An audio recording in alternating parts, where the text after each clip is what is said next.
My name is John DuBois, and I welcome you to the latest in a series of short videos concerning forgotten figures in history.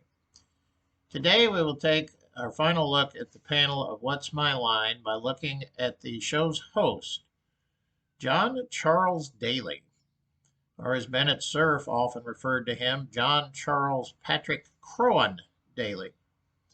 I always had an affinity for John Daly because my middle name is Charles as well. Daly was born in South Africa.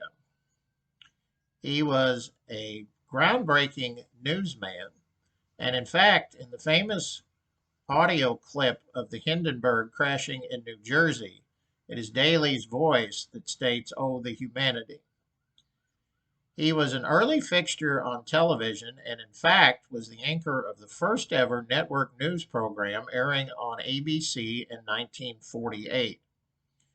It was a different time in early television, and while Daly continued to anchor the news for ABC, he became the host of What's My Line in February of 1950.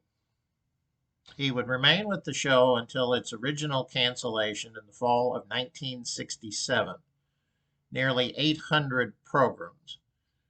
Daly was an intelligent, well-spoken, congenial man who brought a sense of order and sophistication to a program that ultimately was four people sitting around a table trying to guess what other people did for a living.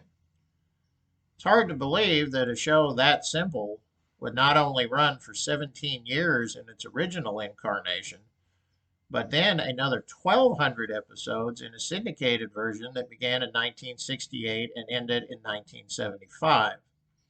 Daly did not participate in the syndicated version of the program, but did appear one final time with Arlene Francis in 1975 for a 25th anniversary retrospective of the original show, as it focused very little on the syndicated version. Daly famously quit ABC in 1960, believing that election coverage should not have been preempted for an episode of The Flintstones. He would come and go at the network a few times, but would always remain a figure whose voice, even though if you might not necessarily associate it with John Daly, you knew that voice. And in fact, in an interesting John Daly tidbit, he was the narrator on the original pilot episode of Green Acres.